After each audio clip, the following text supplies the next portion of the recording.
औज़ुबिल्लाहिमिनश्शैतानिर्रजीम बिस्मिल्लाहिर्रहमानिर्रहीम। तमाम देखने वालों और सुनने वालों को नदीम सर्वर की तरफ से अस्सलाम वालेकुम। उम्मीद करता हूँ कि सब खैर खैरियत से होंगे और उम्मीद ये भी करता हूँ कि छुट्टियाँ एंजॉय भी कर रहे होंगे, साथ साथ कुछ उसका फ़ायदा भी उठा रहे होंगे, पढ़ भी रहे होंगे, कुछ सीख भी रहे होंगे। हर दिन हमें यही कहता है कि कुछ अच्छा सीखें, कुछ अच्छा बनाएँ, कुछ नई चीज़ की तरफ हम जाएँ, तो कुछ नई चीज़ों के साथ-साथ हमें कुछ पुरानी चीज़ें भी बार-बार देखनी पड़ती हैं। उन्हीं पुरानी चीज़ों में से एक बहुत इम्पोर्टेंट चीज़ हमारे लिए बर्नौलीज़ इक्वेशन है। ये पुरानी भी है, ये नई भी है क्योंकि जब तक फ्लूइड मूव करता रहेगा, तब तक बर्नौलीज़ इक्वेशन अप्लाई होती रहेगी। और डिफरेंट फॉर्म्स हैं, कभी किसी फॉर्म में, कभी किसी फॉर्म में, कभी किसी एप्लीकेशन में, ये हमारे सामने आती है। फ्लूइड हम सबको पता है एनीथिंग दैट कैन फ्लो। उसमें एयर भी आ जाती है, उसमें लिक्विड भी आ जाता है। तो हर चीज़ जो हमारे इर्द-गिर्द फ्लो कर रही है, अगर वो मोशन में ऑब्वियसली फ्लो करेगी तो इन मोशन होगी। तो फ्लूइड डायनामिक्स में सबसे इम्पोर्टेंट एप्लीकेशन बर्नौलीज़ इक्वेशन है और इस इक्वेशन को अगर आप करेंगे, तो इसकी डिफरेंट एप्लीकेशंस आपको डेली लाइफ में नज़र ज़रूर आएँगी। हम ट्राई करते हैं इसको ज़रा ईज़ी वे में आसान से तरीके से हम इसको सॉल्व करें और let's see what happens next. तो अगर हम जो है एक पाइप रैंडम पाइप कंसीडर करते हैं जिसका क्रॉस सेक्शनल एरिया दोनों साइड पे डिफरेंट हो as we considered in equation of continuity, तो बर्नौलीज इक्वेशन में भी सेम हम उसी तरह का एक पाइप कंसीडर करेंगे। उसमें हम दोनों साइड से कुछ मास मूव करा देते हैं, एक मास इस साइड से मूव करा रहे हैं, एक मास हम इस साइड से मूव करा रहे हैं। और यहाँ पे सिर्फ इसका cross sectional area different important नहीं है, साथ में इसका जो हाइट है वो भी इम्पोर्टेंट है कि हम जो पाइप को डिफरेंट पॉइंट्स पे रख रहे हैं, तो डिफरेंट साइड्स का जो पाइप है जैसे आप इसको डायग्राम में देख सकते हैं, यहाँ पे हाइट H1 यूज़ की गई है, यहाँ पे हाइट H2 यूज़ की गई है। तो दोनों साइड की हाइट भी डिफरेंट है। अब ऑब्वियसली जब दो साइड का एरिया डिफरेंट है, उसके ऊपर लगने वाली फोर्स डिफरेंट है, तो प्रेशर भी डिफरेंट होगा। ठीक है? अलोंग द पाइप जैसे-जैसे ये फ्लूइड मूव करता रहेगा, तो प्रेशर डिफरेंट होता जाएगा, चेंज होता जाएगा और बर्नौलीज़ इक्वेशन जो है वो इसको प्रेशर को फ्लूइड स्पीड और हाइट के साथ रिलेट करेगी और इसको रिलेट करने के लिए सबसे पहले इंपॉर्टेंट कंडीशन ये होनी चाहिए कि हम जब बर्नौलीज़ इक्वेशन यूज़ कर रहे हैं या उसको अप्लाई करना चाह रहे हैं, तो we consider the fluid is ideal. Ideal fluid होना चाहिए और आइडियल फ्लूइड में कौन-कौन सी चीज़ें होती हैं? 3 चीज़ें हैं, it must be incompressible, it must be non viscous and it must flow in a steady state. Incompressible means उसका वॉल्यूम चेंज नहीं होना चाहिए, एरिया चेंज होता है हो, वेलोसिटी चेंज होती है हो, लेकिन उसका वॉल्यूम चेंज नहीं होना चाहिए। नॉन विस्कस दैट मीन्स के उसकी जो डिफरेंट लेयर्स हैं उनमें फ्रिक्शन मिनिमम होनी चाहिए ताकि वो इजीली फ्लो कर सके और स्टेडी स्टेट मीन उसको लेमिनर फ्लो में एक स्मूथ फ्लो के मैनर में मूव करना चाहिए। तो ये आइडियल हमारे पास एक कंडीशन है। ऑब्वियसली फिर हर जगह पे आइडियल नॉन आइडियल जब रियल लाइफ में देखते हैं तो मिक्सचर चलता है, बट हम उस मिक्सचर की बात नहीं कर रहे। फिलहाल we are just talking about the ideal things. एक आइडियल फ्लूइड हमने इसको मूव करवा दिया और मूव करने के लिए हमने इस पाइप में जैसे यहाँ पे आपको नज़र आ रहा है, इसी तरह से एक मैश यहाँ पे भी नज़र आ रहा है। तो दोनों साइड पे जब मैश मूव करेगा तो इस एरिया के ऊपर फोर्स लगानी पड़ेगी। दैट मीन्स हमें प्रेशर अप्लाई करना पड़ेगा और इन अ सर्टेन टाइम टी ये यहाँ से मूव करेगा। अब यहाँ पे प्रेशर की वैल्यू आपको नज़र आ रही है, यहाँ पे भी प्रेशर लगता हुआ नज़र आ रहा है। Just like equation of continuity, जो एक डेल्टा पार्ट एक छोटा सा डेल्टा डिस्टेंस जो है यहाँ से यहाँ तक मूव करने में छोटा सा डिस्टेंस हमने यहाँ कैलकुलेट किया या उसको हमने कंसिडर किया, इसी तरह से डेल्टा एक्स एक दूसरी साइड पे भी हमने कंसिडर कर लेना है। और फिर इसमें वेलोसिटी v2 है, ऑब्वियसली वेलोसिटी v1 है। एक साइड से जब मूव कर रहा है तो एक एरिया से दूसरी साइड पे वेलोसिटी की डायरेक्शन सेम होगी, बट दोनों साइड पे जो प्रेशर लग रहा है दैट प्रेशर विल बी, ये pressure is opposite to each. अब हमें क्या करना है, हम ऑब्वियसली इसके ऊपर हम फोर्स लगा रहे हैं यहाँ पे इसको मूव कराने के लिए, फोर्स भी लगेगी और ये कुछ ना कुछ डिस्टेंस भी ट्रेवल कर रहा है, तो फोर्स एंड डिस्टेंस जहाँ पे आ जाता है तो obviously we consider work done. तो यहाँ पे इसका मतलब ये है कि हमें वर्क डन पढ़ना पड़ेगा और वर्क डन किसके इक्वल होता है? W is equal to F dot D. अब यहाँ पे फोर्स जो भी लगेगी लेकिन जो डिस्टेंस है वो ऑब्वियसली इस साइड पे अगर देखा जाए तो डेट इज डेल्टा x1, तो हम इसको डेल्टा एक्स से रिप्रेजेंट कर रहे हैं। अब ऑब्वियसली जब वन साइड की बात करेंगे तो डब्ल्यू भी वन हो जाएगा, एक्स भी वन हो जाएगा, एफ भी वन हो जाएगा। इसी तरह से जब सेकंड साइड की बात करेंगे तो डब्ल्यू भी टू हो जाएगा, एफ भी टू हो जाएगा और डेल्टा एक्स भी टू हो जाएगा। तो हमें बेसिकली यहाँ पे वर्क डन करना है। अब हमने इस वर्क डन से इस बात को स्टार्ट करना है और फिर हमने इस बर्नौलीज इक्वेशन को प्रूव करना है। तो let us just start calculation कि हम इसको किस तरह से प्रूव करेंगे। तो उसके लिए सिंपली जो है वो हम इस्तेमाल कर लेते हैं वर्क डन। अब डायग्राम आपके सामने थी, अगर आप डायग्राम को एक दफ़ा दोबारा देख लें, डायग्राम में हमारे पास इस साइड पे एरिया गिवन है, P1 गिवन है, यहाँ पे हमने इसके ऊपर फोर्स लगानी है और इसने डेल्टा x1 का डिस्टेंस मूव करना है। इसी तरह से फिर यहाँ पे भी हमने फोर्स लगानी है, एरिया आपके पास गिवन है, डेल्टा x2 का डिस्टेंस जो है उसने कैलकुलेट करना है। तो इन दोनों साइड पे जो वर्क डन होगा वो हमने कैलकुलेट करना। एक चीज याद रखनी है कि यहाँ पे जो प्रेशर की डायरेक्शन है और यहाँ पे जो प्रेशर की डायरेक्शन है, these two directions are opposite to each other. और डायरेक्शंस अगर एक दूसरे के अपोजिट हैं तो ऑब्वियसली इनके ऊपर होने वाला जो वर्क डन होगा that will be opposite to each other. ठीक है, जो वर्क डन हम सेकंड साइड पे कर रहे हैं और जो वर्क डन हम फर्स्ट साइड पे कर रहे हैं, these two are opposite to each other, ये याद रखना है। और यहाँ से हम अब कैलकुलेट करना स्टार्ट करते हैं। तो as we know work done, तो W is equal to that is F dot D. अब हमें पता है कि फोर्स हमने लगाई तो डिस्टेंस कितना ट्रेवल किया, डेल्टा एक्स डिस्टेंस हमने ट्रेवल किया है। तो हम डेल्टा डी की जगह पे डेल्टा एक्स लिख रहे हैं। क्योंकि हम फर्स्ट साइड की बात कर रहे हैं तो that is W1 which is equal to F1 हो जाएगा और डेल्टा एक्स भी आपके पास 1 हो जाएगा। राइट, ये एक चीज आ गई हमारे पास। अब हमें ये पता है कि फोर्स हमने बात तो की, बट डायग्राम के मुताबिक अगर आप देखो तो डायग्राम में हमें फोर्स नहीं दी गई, एरिया दिया गया है और प्रेशर दिया गया है कि हमें कितने एरिया पे कितना प्रेशर लगाना है। तो उसको क्लियर करने के लिए हम प्रेशर को डिफाइन कर लेते हैं। As we know pressure is equal to force per unit area. Right, तो यहां से अगर मैं फोर्स को डिफाइन करूं तो हम इजीली लिख सकते हैं that force is equal to pressure multiply by area. Right, तो this is easy one as well. तो अब जो फोर्स है वो प्रेशर इनटू एरिया के इक्वल है और हमें ये भी पता है कि हम ये वाली वैल्यू उठा के इसकी जगह पुट कर सकते हैं। तो अगर मैं F1 कंसिडर करूंगा तो प्रेशर भी 1 हो जाएगा, एरिया भी 1 हो जाएगा। तो हम ये वाली वैल्यू उठा के इसमें पुट कर देते हैं। जब वैल्यू इसमें पुट करेंगे तो you will get W1 is equal to which is equal to P1 A1 and then delta x1। Right, ये हमारे पास वर्क डन आ गया। इसी तरह से ऑन द सेकंड साइड हमें वर्क डन टू भी फाइंड करना है। तो हम वर्क डन टू की बात कर लें जो कि दूसरी साइड पे था, वहां पे भी इक्वेशन एज इट इज आएगी आपके पास। P आ जाएगा आपके पास, 2 आ जाएगा, A2 आ जाएगा एंड डेल्टा x2 आ जाएगा। But the only difference in these work done is कि आपके पास जो प्रेशर की डायरेक्शन है वो ऑपोजिट है, या यूं कह लो कि प्रेशर की जो डायरेक्शन है वो दोनों डायरेक्शंस में दोनों साइड पे ऑपोजिट थी। उस ऑपोजिट की वजह से जो वर्क डन किया जा रहा है that work done is also opposite to each other. तो अगर W1 की वैल्यू ये है, W2 की वैल्यू ये है। अब क्योंकि हम एक आइडियल कंडीशंस की बात कर रहे हैं तो हमें ये देखना है कि दोनों साइड पे जो वर्क डन हो रहा है वो दोनों का इक्वल है। मींस हमें ये कहना है कि टोटल वर्क डन जो है दैट इज इक्वल। जो वर्क डन 1 पे हो रहा है वो वर्क डन वही 2 पे हो रहा है। दोनों एक दूसरे के अपोजिट हैं, दोनों एक दूसरे के इक्वल हैं, तभी उसने फ्लूइड को वहां पे हमने होल्ड करना है। तो we can simply write W1 is equal to W2। Right, एक तो हमारे पास ये चीज आ गई। अब W1 और W2 अगर दोनों इक्वल हैं तो हम ये जो दो इक्वेशंस हमने फाइंड की हैं हम इनको इक्वलाइज कर सकते हैं। इक्वलाइज करेंगे, वैल्यू पुट कर दें in case P1 A1 delta x1, right, which is equal to minus P2 A2 delta x2। Right, ये तो हमारे पास आ गया। अब हम क्या करना चाह रहे हैं, हम बताना चाह रहे हैं कि दोनों वर्क डन इक्वल हैं बट एक दूसरे के अपोजिट हैं। बट जब हम टोटल की बात करते हैं, हम देखना ये चाह रहे हैं, ये तो हो गया एक वर्क डन, हमने टोटल की बात करना है। तो टोटल वर्क डन में हमें इन दोनों को ऐड करना पड़ेगा।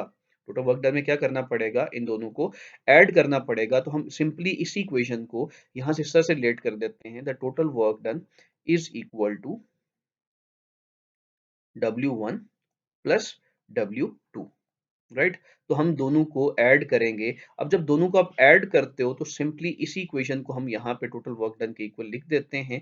और टोटल वर्क डन हमारे पास जो है वो किसके इक्वल बनेगा वो हम यहाँ पे फिर लिख देते हैं, which is equal to W total is equal to W1 उसकी वैल्यू पुट कर दो और उसके बाद जो है W2 उसकी जगह पे उसकी वैल्यू पुट कर दो। क्योंकि दोनों इन केस में जो साइन है वो माइनस का है तो ऑब्वियसली हम उसको प्लस कर रहे हैं, बट ड्यू टू ऑपोजिट दोनों वर्क की वैल्यू एक दूसरे के ऑपोजिट है तो यहाँ पे ये माइनस में आ जाएगा। Next step is very easy, हम इक्वेशन ऑफ कंटिन्यूटी में ये पढ़ के आ चुके हैं, बल्कि चले हम इसको यहाँ पे डिफाइन भी कर देते हैं अगेन कि volume is equal to length multiply by width and height, right, this is easy. अब लेंथ इंटू विड्थ जो है दैट इज एरिया, ये तो हमारे पास एरिया के इक्वल होता है, तो इसका मतलब ये है कि वॉल्यूम जो है वो उसको हम मेंशन कर सकते हैं that is a into H. अब यहाँ पे इस डायग्राम के मुताबिक जो हमने यहाँ पे देखी है, तो यहाँ पे डिस्टेंस कितना है, ये हमारे पास हाइट है, क्योंकि एरिया तो ऑलरेडी यहाँ पे शो हो रहा है, तो थर्ड डायरेक्शन हमारे पास डेल्टा एक्स वन बच रही है, तो delta X is considered as height. तो यहाँ पे हम लिख सकते हैं कि as H is equal to delta X.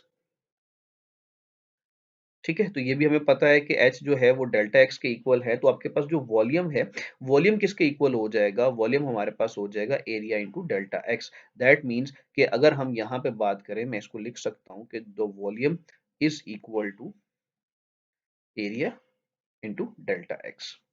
A delta X जो है वो हमारे पास क्या कहलाएगा, that is basically known as volume, right.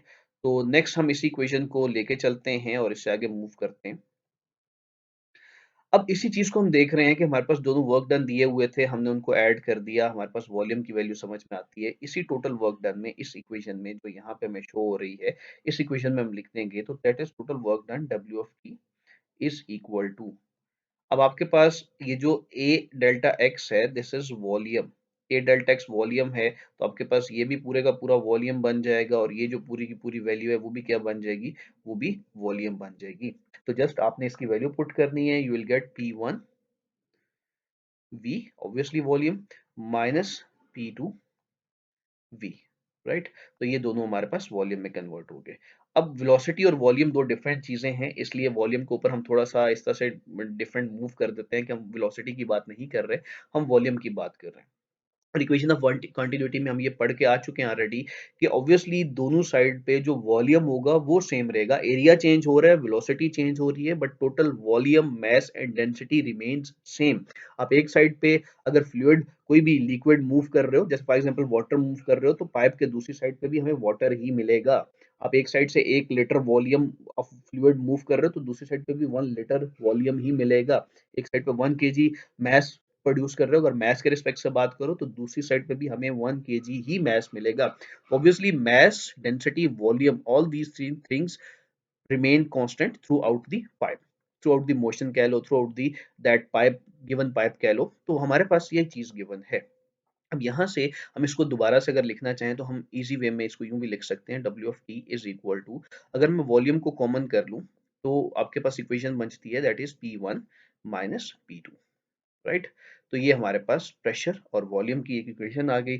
और फिर हम वॉल्यूम को अगर डिफाइन करें, तो हमें पता है कि volume is equal to mass by density, ये हम पढ़ते आए हैं, density is equal to mass per unit volume होता है, and then if you find volume that is mass per density. ये वैल्यू उठा के भी आप उस ऊपर वाली इक्वेशन में पुट कर दें, तो यू विल गेट, ये वैल्यू हम इसमें पुट करेंगे, तो you will get total work done W of T is equal to mass by density into P1 minus P2.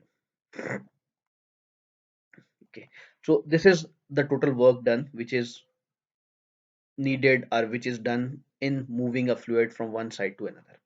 ये तो हो गया हमारे पास टोटल वर्क डन। अब हमें ये भी पता है कि अगर हम इससे नेक्स्ट बात करें, तो नेक्स्ट हमें क्लियरली पता है कि अगर मैं डायग्राम आपको दोबारा शो करा दूं, तो डायग्राम के साथ साथ हमने ये चीज भी पढ़ी थी कि बर्नौलीज इक्वेशन में हाइट एंड प्रेशर दो चीजें मैटर करती हैं। Height, pressure, velocity means height की वजह से, अब कोई चीज अगर जितनी हाइट पे होगी, कोई फ्लूइड भी अगर इतनी हाइट पे होगा, तो उसकी पोटेंशियल एनर्जी ज्यादा होगी, और अगर उसकी हाइट कम होती जाएगी तो ऑब्वियसली उसकी वेलोसिटी तो बढ़ेगी, जैसे वो इस पाइप से मूव करेगा फ्लूइड की वेलोसिटी बढ़ेगी, बट उसकी हाइट कम हो रही है, दैट मींस उसकी पोटेंशियल एनर्जी कम हो रही है। तो यहाँ पे जो वर्क डन हमने किया है, वो वर्क डन ये भी वर्क डन है कि हमने पाइप को उठा के एक सर्टेन हाइट पर रखा है, दैट मींस हमने उसकी पोटेंशियल एनर्जी इंक्रीज की है। अब इसके अंदर फ्लूइड मूव कर रहा है, तो उसकी कोई ना कोई काइनेटिक एनर्जी भी होगी।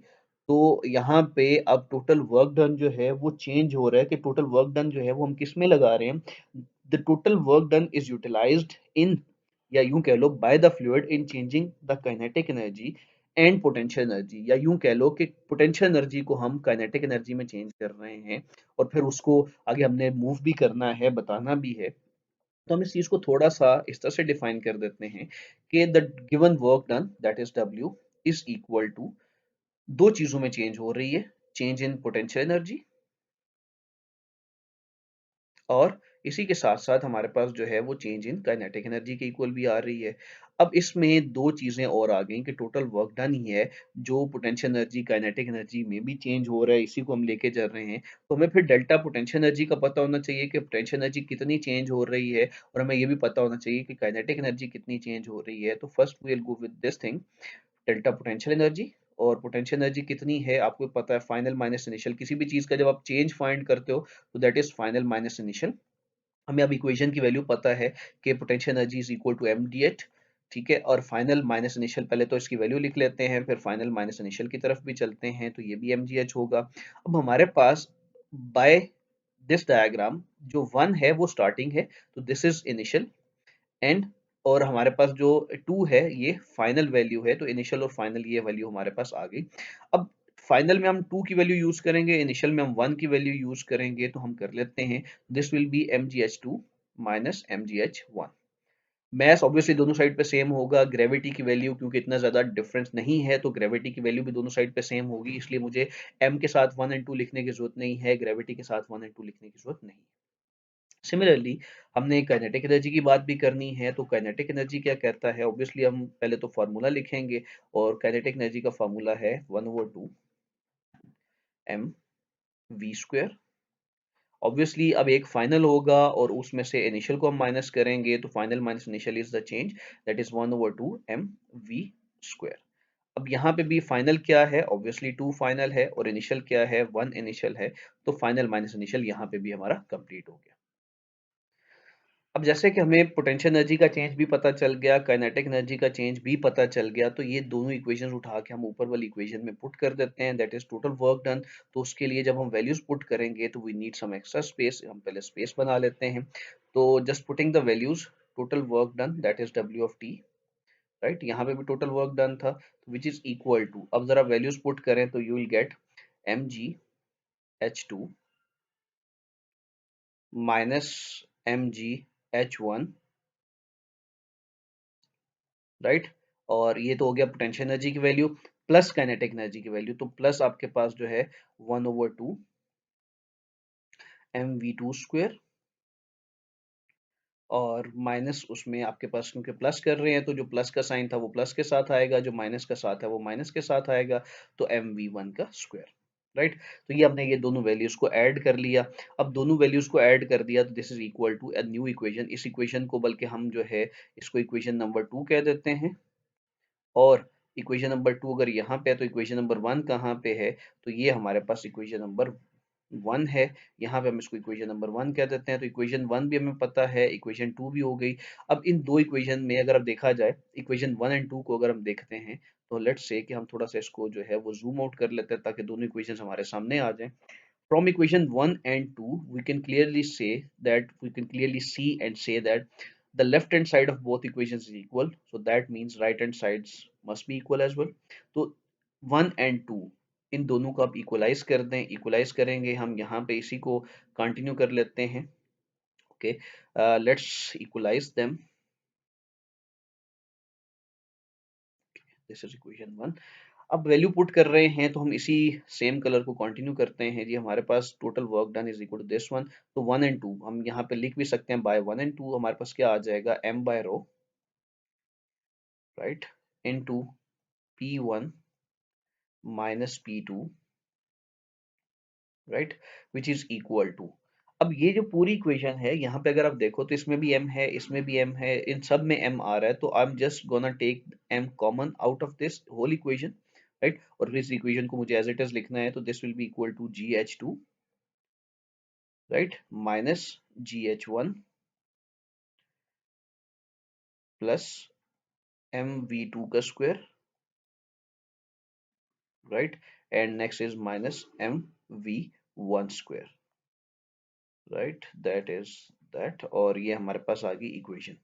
अब दोनों साइड को हमने इक्वलाइज कर लिया, इस सब में मैस आ रहा था, मैस को कॉमन कर लिया, तो आपके पास ये मैस और ये मैस, क्योंकि दोनों साइड पे मैस सेम है इसलिए मैस को हम कैंसिल आउट कर देते हैं। And next is this density is multiplied on the other side, तो हम इसको यूं भी कर देते हैं कि multiplying density on both side. तो उससे आपको क्या मिलेगा, obviously we will get P1 minus P2 which is equal to, अब क्योंकि डेंसिटी है दूसरी साइड पे शिफ्ट हो गई तो density will be multiplied by all of this, तो you will get rho ji H2 minus density सबके साथ अलग अलग, जैसे मैथ सबके साथ मल्टीप्लाई हुआ था तो इसी तरह से डेंसिटी भी मल्टीप्लाई हो जाएगी, that will B H1 plus, अब यहाँ पे सो ये जस्ट फॉरगॉट 1/2 हाफ मिसिंग है तो यहाँ पे हम हाफ जरा इसके साथ ऐड कर लेते हैं, ये बनेगा जी +1/2, यहाँ पे भी है और इसके साथ भी 1/2 भी है तो मिसिंग था, हम इसको कंप्लीट कर लेते हैं। तो यहाँ पे आपके पास आ जाएगा 1/2, m ऑब्वियसली जो है वो हम कॉमन ले चुके हैं तो यहाँ पे m नहीं आएगा। मैं इसको ज़रा ये क्लियर कर दूं क्योंकि हम थोड़ी सी मिस्टेक है, जल्दी जल्दी में ये हो सकता है 1/2 v2 स्क्वायर, इसलिए कहते हैं जब आप कैलकुलेशन कर रहे होते हैं तो आपको ध्यान रखना चाहिए m कॉमन था 1/2 कॉमन नहीं है, तो यहाँ पे 1/2 v2 स्क्वायर आपके पास आ जाएगा। और ऑब्वियसली क्योंकि डेंसिटीज के साथ मल्टीप्लाई हो रही है तो यहाँ पे साथ में डेंसिटी भी आ जाएगी -1/2 और साथ में डेंसिटी आ जाएगी और this will B v1 square, right. तो ये हमारे पास जो है हमने इक्वेशंस पुट कर ली, वैल्यूज पुट कर ली सारी इक्वेशंस। अब नेक्स्ट हमें सिंपली क्या करना है, हमें सिंपली इक्वेशन को जो एक साइड पे माइनस है उनको उठा के दूसरी साइड पे शिफ्ट कर दो, जो एक साइड पे प्लस है वो उठा के दूसरी साइड पे शिफ्ट कर दो, and the final equation which will get is p1, right. Next यहाँ पे जो माइनस है ये वाला माइनस है इसको उठा के दूसरी साइड पे ले जाओ, that is plus rho G H1, और उसके बाद ये माइनस है इसको उठा के दूसरी साइड पे ले आओ तो this is equal to 1/2 rho v1 square is equal to, अब इक्वल करेंगे तो ऑब्वियसली दूसरी साइड पे ये p2 इधर माइनस था दूसरी साइड पे जाएगा तो this will be plus p2, right. Plus ये आपके पास ये भी प्लस में है तो this will be plus rho ji H2, और उसके बाद ये जब इसको प्लस करोगे तो ये आपके पास आ जाएगा प्लस 1/2 रो v2 स्क्वायर।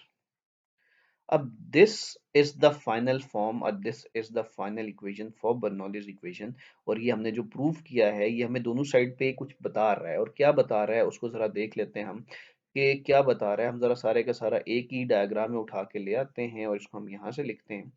अब इस अगर पूरी डायग्राम में अगर आप देखें तो हमने प्रूव किया है the pressure P1 plus mgh होता है पोटेंशियल एनर्जी, यहाँ पे m नहीं है बट डेंसिटी है, but if you define density, the density हम यहाँ पे डिफाइन अगर कर भी लें that is mass per unit volume, तो ऑब्वियसली इसमें मास है लेकिन टोटल वॉल्यूम का, तो हम टोटल वॉल्यूम के रिस्पेक्ट से जब बात करेंगे तो this is density into gravity into height 1, this is basically potential energy, but overall whole volume की बात हम कर रहे हैं। इसी तरह से यहाँ पे भी इसमें जब डेंसिटी की बात की जाएगी तो obviously mass is a part of density, तो ये काइनेटिक एनर्जी है।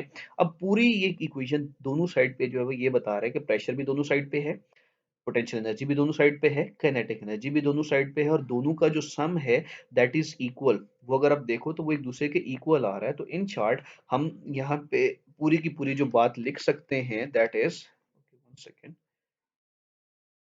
हम यहाँ पे ज़रा इसको एक्सप्लेन कर लेते हैं कि हमने भी लिखा क्या है, हमने फाइंड क्या किया है, दैट इज हमने फाइंड किया है सम ऑफ प्रेशर,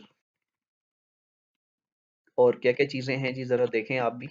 पोटेंशियल एनर्जी है हमारे पास और उसके साथ हमारे पास काइनेटिक एनर्जी है, तो sum of pressure, potential energy and kinetic energy, ये हमारे पास ओवरऑल जो है क्या कहता है, रिमेन्स कंजर्व्ड,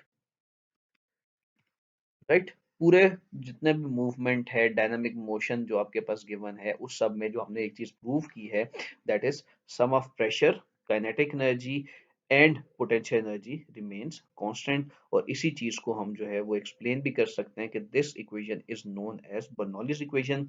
और बर्नौलीज इक्वेशन में साथ में क्लियर हो गया कि दोबारा से हमने जो है, अगर मैं प्रूव इक्वेशन भी आपको दिखा दूं तो हमने इस सब में पूरे में क्या प्रूफ किया है, चले इसको थोड़ा सा हम साइज में इंक्रीज कर लेते हैं। और इस सारी में अगर बात करें तो हमने बात स्टार्ट की थी वर्क डन से, the total work done on the first side which is equal to the work done on second side, और फिर हमने टोटल वर्क डन किया, दोनों को हमने ऐड कर दिया। ऐड करने के बाद हमारे पास इक्वेशन थी P1 A1 delta x1 minus P2, minus इसलिए क्योंकि दोनों अपोजिट डायरेक्शन में थे। और फिर इसी तरह से हमारे पास जो है हमने डिफाइन कर लिया वॉल्यूम को यहाँ पे हमने पुट कर लिया A1 डेल्टा x, हमारे पास जो है वॉल्यूम 1 और वॉल्यूम 2। क्योंकि दोनों साइड पे वॉल्यूम सेम है तो इसलिए 1 एंड 2 लिखने की जरूरत नहीं है। वॉल्यूम को कॉमन कर लें तो टोटल वर्क डन की इक्वेशन आ जाती है आपके पास। अब वॉल्यूम है, हमें पता है this is mass per density, तो वॉल्यूम की मास पर डेंसिटी की वैल्यू भी पुट कर देते हैं। तो फाइनल इक्वेशन हमारे पास फर्स्ट इक्वेशन ये है। और हमें पता है कि क्योंकि हमने डायग्राम में देखा था कि दोनों साइड की हाइट डिफरेंट है, that means potential energy different है, काइनेटिक एनर्जी डिफरेंट है। तो वो पोटेंशियल और काइनेटिक एनर्जी को भी हमने इसमें इस क्वेश्चन में शामिल करना है। तो चेंज इन पोटेंशियल एनर्जी कितना हुआ वो भी हमने देख लिया, फाइनल माइनस इनिशियल। इसी तरह से kinetic energy final minus initial हमने देख लिया। और उसके बाद हमारे पास जो नेक्स्ट गिवन है वो हमने टोटल वर्क डन देख लिया इस साइड पे, और एक इक्वेशन ये थी वर्क डन की। क्योंकि लेफ्ट हैंड साइड दोनों की इक्वल है तो राइट हैंड साइड भी दोनों की क्या होगी, इक्वल होंगी। तो दोनों को इक्वलाइज कर दिया। इसमें से पूरी इक्वेशन में से हमने मैस को कॉमन ले लिया, दोनों साइड से मैस कैंसिल आउट हो गया, डेंसिटी दूसरी साइड पे शिफ्ट हो गई, मल्टीप्लाई हो गई, और फाइनल इक्वेशन हमारे पास यहाँ पे आ रही है which is proving that the sum of pressure, potential energy and kinetic energy remains constant, and this is basically Bernoulli's equation, जो कि बहुत बहुत इंपॉर्टेंट लॉन्ग क्वेश्चन है पेपर के हवाले से, एमसीक्यूज के हवाले से भी है, लेकिन पेपर के हवाले से बहुत इंपॉर्टेंट है। और यहाँ पे ये बताना जरूरी है, और जो हम यहाँ पे मेंशन भी करते हैं, दैट दिस इक्वेशन, हम इसको लिखते हैं और फिर हम जो है इसको कंप्लीट करते हैं। अच्छा जी, दिस इक्वेशन ये हमें बताता क्या है, दिस इक्वेशन शोज अस या टेल्स अस, चलिए मैं आसान कर दो, this equation follows the law of conservation of energy. ठीक है, ये जो इक्वेशन है ये law of conservation of energy को फॉलो करती है। और ये आपने याद रखना है, ये आपकी बड़ा इंपॉर्टेंट एमसीक्यू है, that the equation of Bernoulli's equation follows the law of conservation of energy. Right, तो टोटल एनर्जी जो है वो इस पूरी इक्वेशन में हमने बता दिया कि टोटल एनर्जी जो है वो क्या रहती है, कांस्टेंट रहती है through out the fluid motion. तो ये हमारे पास सिंपल सी कुछ बातें थी जो हमने बता दी। एमसीक्यूज भी हो गया कि this equation follows the law of conservation of energy. इसी तरह से इक्वेशन ऑफ कंटिन्यूटी जो है that follows the law of conservation of mass, उसमें भी आपने ये बात ऐड करनी है कि equation of continuity does follow the law of conservation of mass, whereas equation of continuity साथ साथ जो बर्नौलीज इक्वेशन है that follows the law of conservation of energy. Right, तो this is the main topic, और ये पूरी derivation थी जो हमें प्रूफ करनी थी और हमने प्रूफ कर ली। उम्मीद करता हूँ कि आपको ये सारी बातें समझ में आ गई होंगी। आप इस वीडियो को रिपीट करके देख सकते हैं, कोई पॉइंट जो ऐसा फॉलो नहीं हो रहा और ऐसा कोई पॉइंट जो आपको नहीं समझ आ रहा तो नीचे कमेंट में मेंशन कर दें, वो हम इंशाल्लाह अपनी नेक्स्ट वीडियो में उसका आंसर शामिल करेंगे। और अगर समझ में आ गया तो वेरी गुड। राइट, आज की वीडियो के लिए काफ़ी है, आज का ये टॉपिक आपने अच्छे से प्रिपेयर करना है। बाकी इंशाल्लाह हम नेक्स्ट वीडियो में एक नए टॉपिक के साथ इंशाल्लाह जल्दी मिलेंगे। अल्लाह हाफ़िज़।